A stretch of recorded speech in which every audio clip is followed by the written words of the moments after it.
33 projets structurés d'une valeur de 13 milliards de dinars ont été présentés aux investisseurs internationaux lors du Forum international sur les partenariats publics-privés.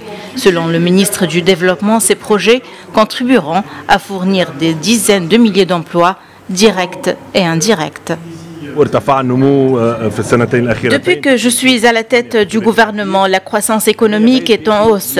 Elle est de 2,8% au troisième trimestre. Mais cela ne suffit pas pour lutter contre la pauvreté ou encore pour la création d'emplois. La stratégie que le gouvernement a mise en place se base sur le partenariat public-privé qui promet l'innovation et diminue l'endettement.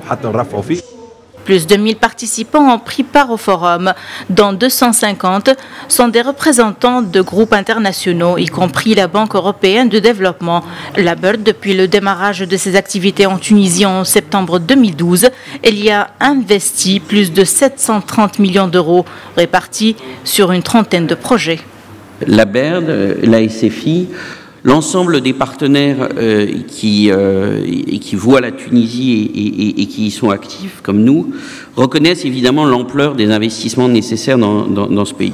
On estime le déficit d'infrastructures en Tunisie à 28% du PIB pour soutenir une croissance durable, 24% simplement constituant ce qui est nécessaire pour combler le retard en matière d'infrastructures de la Tunisie.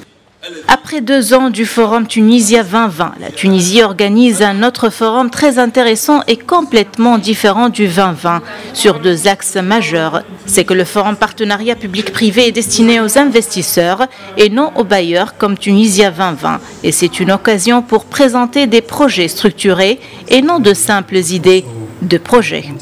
La mise en œuvre du partenariat public-privé reste un mécanisme complémentaire aux efforts de l'État dans la relance économique et l'encouragement du secteur privé à contribuer dans la réalisation de méga-projets.